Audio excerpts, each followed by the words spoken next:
बिहार की राजनीति से इस वक्त बड़ी खबर सामने निकल कर आ रही है और खबर ये सामने निकल कर आ रही है कि नीतीश कुमार उन्होंने अपने विधायकों की बैठक बुलाई है। इस वक्त गांठ जो फंस रही है नीतीश के वापस बीजेपी के साथ जाने में, वो सारी की सारी बात आकर अटक रही है मुख्यमंत्री के पद पर, सीएम की कुर्सी पर। नीतीश सीएम की कुर्सी अपने पास रखना चाहते हैं, बीजेपी सीएम की कुर्सी खुद लेना चाहती है, नीतीश की पार्टी को देना चाहती है डिप्टी सीएम का पद। ऐसे में बीच का रास्ता क्या निकले, दोनों साथ कैसे आए, विधानसभा भंग की जा सकती है, एक ऑप्शन ये भी हो सकता है, इसको लेकर भी विचार किया जा रहा है। और इन तमाम सवालों पर और जानकारी के लिए सीधे आपको लेकर चलते हैं हमारे सहयोगी प्रकाश कुमार। अभिषेक उपाध्याय इस वक्त हमारे साथ मौजूद हैं। जरा पहले प्रकाश के पास चलते हैं और जानते हैं क्या हो रहा है बिहार की सियासत में। प्रकाश,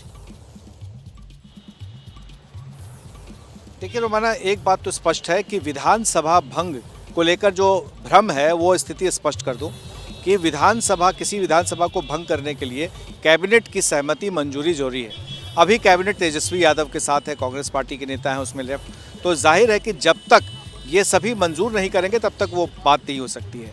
अगर कैबिनेट मंजूरी जरूरी है तो फिर नई सरकार बनने के बाद ही ऐसा कुछ किया जा सकता है, जिसकी संभावना मुझे दूर दूर तक नहीं लगता है। पहली बात के बारे में मेरा यही जवाब है।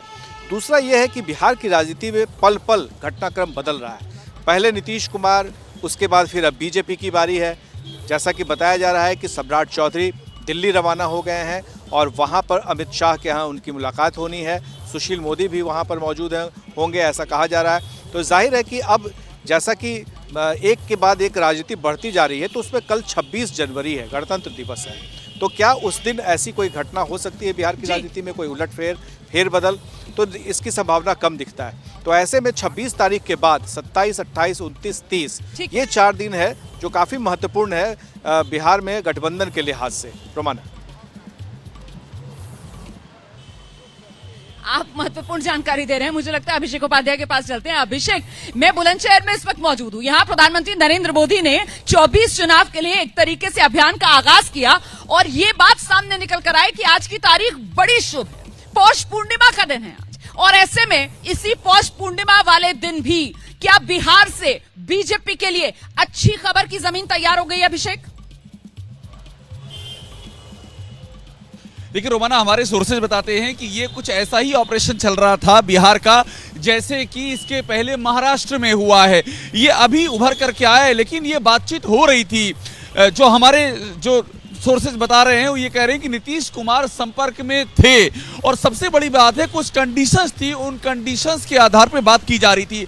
एक मैं आपको ये भी बता दूं सोर्सेज के हवाले से, जो कर्पूरी ठाकुर को भारत रत्न दिया गया है, जो नीतीश कुमार की पुरानी मांग थी, उस पर भी बीजेपी नीतीश कुमार पहले से एक पेज पर थे। तो ये सब चीजें जो कुछ भी हो रही हैं, ये सब चीजें एक सोर्सेज बताते हैं कि इनके पीछे तालमेल का एक बैकग्राउंड है रोमाना, और उसी बैकग्राउंड के तहत हो रही हैं। और आने वाला कुछ जो प्रकाश जी कह रहे थे, आने वाले जो 4 से 5 दिन हैं, उसी बैकग्राउंड को जब हम आने वाले डेवलपमेंट के साथ में जोड़ करके देखते हैं तो ये पूरी सीरीज मुकम्मल हो जाती है। और कोई बड़ी बात नहीं, इस जनवरी के खत्म होते होते ये जो इसका रिजल्ट है इस सीरीज का, वो रिजल्ट सामने आ जाए। बिल्कुल, तो जनवरी के आखिर होते होते बीजेपी के बिहार में जो सियासी समीकरण हैं वो पूरी तरीके से बदल सकते हैं। नीतीश कुमार फिर से पलटकर बीजेपी के पाले में आ सकते हैं, एनडीए के साथ आ सकते हैं, ऐसी सुगबुगाहट इस वक्त तेज है। प्रकाश कुमार, फिलहाल नीतीश कुमार कहां हैं, क्या कर रहे हैं, क्या अभी विधायकों के साथ कोई बैठक चल रही है? अपडेट। देखिए नीतीश कुमार, मैं एक अन्य मार्ग पर हूँ, ये मुख्यमंत्री आवास है और यहाँ पर जो भी गाड़ी इधर से गुजर रही है सब पर निगाह है। और ये बताया जा रहा है कि जेडीयू के पूर्व राष्ट्रीय अध्यक्ष ललन सिंह, संजय झा, विजय चौधरी अब से कुछ देर पहले ही निकल गए हैं और इसके बाद कुछ और विधायक आए हुए थे, लेकिन वो अपने काम से आए हुए थे, चले गए। जैसा रोमाना मैंने पहले बताया था कि पल पल घटनाक्रम बदल रहा है और हर एक गाड़ी पर निगाह टिकी हुई है। जैसे ही वो गाड़ी के लोग निकलते हैं बाहर तो सवाल पूछना चाहते हैं मीडिया वाले लोग। पर ये निश्चिंत रहिए कि 26 तारीख है कल, और 26 तारीख के मद्देनज़र आप देखेंगे तो अभी कुछ ऐसा नहीं होने वाला है। हाँ, ये बात ज़रूर है कि उसकी तैयारी, क्योंकि इसकी पटकथा जो स्क्रिप्ट है बहुत दिनों से लिखी जा रही थी और अब जाकर के धीरे धीरे खुलासा हुआ है कि अब क्या होने वाला है। तो यही सिर्फ नहीं है, एक अड़े मार्ग पर ही नहीं, बल्कि हमारी नज़र लालू आवास पर भी है। वहां भी कुछ विधायक पहुंच रहे हैं, उनसे भी बातचीत की जा रही है और आगे की बिल्कुल, रणनीति ये जो तय आपने की जा नाम रही है। लिया ना लालू आवास का, मुझे लगता है इसी पर जरा जल्दी से दर्शकों को लेकर चलते हैं अभिषेक उपाध्याय के पास, क्योंकि अभिषेक जिस बात का जिक्र प्रकाश कुमार यहाँ पर कर रहे हैं ना कि साहब ये जो पटकथा है ये लंबे वक्त से लिखी जा रही थी और यकीनन ये खबरें छन छन कर मीडिया में भी आ रही थी। ये सवाल नया नहीं है, क्या नीतीश कुमार 24 चुनाव से पहले पलटी मारेंगे, लेकिन सवाल ये कि अगर ये सवाल इस तरीके से सियासी गलियारों में घूम रहा था तो जाहिर सी बात है लालू परिवार और आरजेडी उसकी भी कुछ जानकारी में रहा होगा, उनकी रणनीति उसको लेकर क्या खबर है अभिषेक?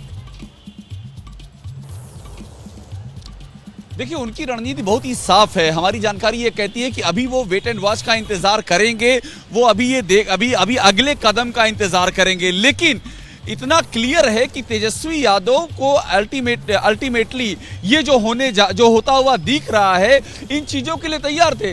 लालू यादव सीजन पॉलिटिशियन है, ऐसा नहीं कि लालू यादव एकदम से कॉट ऑफ गार्ड हो जाएं और एकदम से हैरान हो जाएं ये क्या हो रहा है।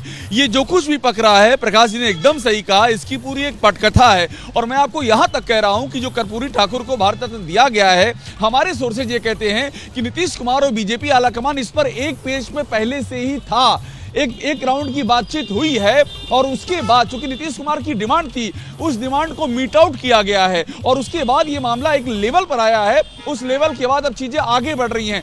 तो आप यूं समझिए कि तेजस्वी यादव आरजेडी वहां भी वो इसको एसेस कर रहे हैं, उनके लिए भी कोई हैरानी वाली बात नहीं होगी। अब देखने वाली बात है उनके पास विकल्प क्या है। आज की तारीख में उनके पास सरकार बनाने का कोई विकल्प नहीं है सिवाय इसके कि जेडीयू के साथ रहें। और अगर ये नहीं होता है तो उनका सीधा सा जो अगला टारगेट होगा वो लोकसभा चुनाव होगा। लेकिन वो भी हैरान नहीं है, वो भी अपनी रणनीति के लिए आगे को मुकम्मल करने में लगे हुए हैं।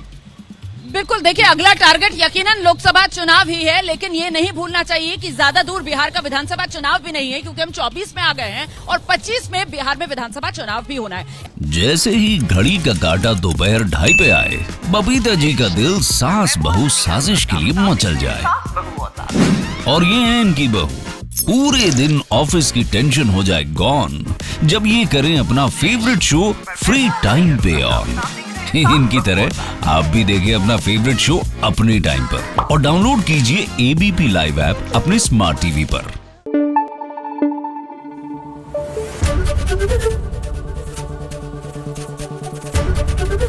एबीपी न्यूज आपको रखे आगे।